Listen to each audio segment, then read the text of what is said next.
మాట్లాడతారు. హలో వైజాగ్, ఎలా ఉన్నారు అందరూ? ఎనర్జీ మామూలుగా లేదు.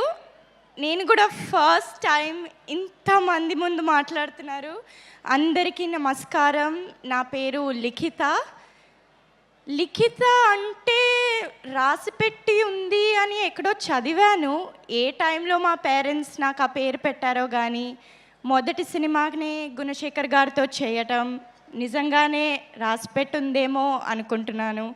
అలాగే ఇంత కొత్త subject, need of the hour లాంటి సబ్జెక్ట్ చేయడం, అలాగే నా పాత్ర కూడా మొదటి సినిమాకి చాలా డిఫరెంట్, ఒక క్యారెక్టరైజేషన్ ఉన్న పాత్ర చేయడం నిజంగానే రాసిపెట్టుంది అనుకుంటున్నాను. అలాగే ఈరోజు మా సాంగ్ లాంచ్ ఎన్నో వసంతాలు సాంగ్కి మీ ముందు వైజాగ్లో విశాఖ ఉత్సవంలో మీ అందరి ముందు ఇంత పెద్ద స్టేజ్ మీద మాట్లాడడం నిజంగానే రాసిపెట్టుంది అనుకుంటున్నాను. Our film Euphoria is coming out on Feb 6th. Songs అన్నీ చూసారు కదా, ఒక్కొక్కటి చాలా డిఫరెంట్గా, చాలా ఒక వైబ్లో ఉన్నాయి. సినిమా కూడా అలాగే ఉంటుంది.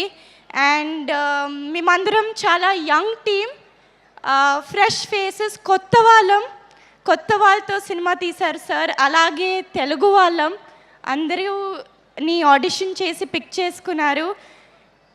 మా సినిమాకి ఇంత పెద్ద ప్లాట్ఫామ్ ఇచ్చినందుకు, ప్రమోషన్ చేసుకోవడానికి ఆంధ్రప్రదేశ్ సీఎం చంద్రబాబు నాయుడు గారికి వెరీ బిగ్ థ్యాంక్ యూ.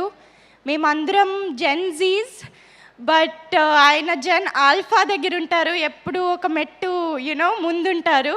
అలాగే మన డిప్యూటీ సీఎం గారికి, పవర్ స్టార్ పవన్ కళ్యాణ్ సినిమాల్లోనే కాదు పొలిటికల్గా కూడా పవర్ స్టార్ ఆయన. Thank you so much. అలాగే ఆంధ్రప్రదేశ్ టూరిజం మినిస్టర్కి, ఇక్కడికి విచ్చేసిన గంటా శ్రీనివాస్ గారికి అండ్ కమిషనర్ గారికి thank you so much. Vizag ఇక్కడ జస్ట్ ఈవెంట్కి వచ్చే ముందు మాట్లాడుతుంటే ఇక్కడ ఏ సినిమా ప్రమోట్ చేసినా హిట్ అవుతుంది అన్నారు. సో ఇంకా యుఫోరియా కూడా అంత పెద్ద హిట్ అవ్వాలని, మిమ్మల్ని మళ్ళీ కలుసుకోవాలని ఆశిస్తున్నాను. థ్యాంక్ యూ లిఖిత. మీరన్నట్లుగానే జంజీకి సరిపోయే కథతోనే వచ్చారనమాట గుణశేఖర్ గారు. అండ్ ఈ సినిమాలో ప్రధాన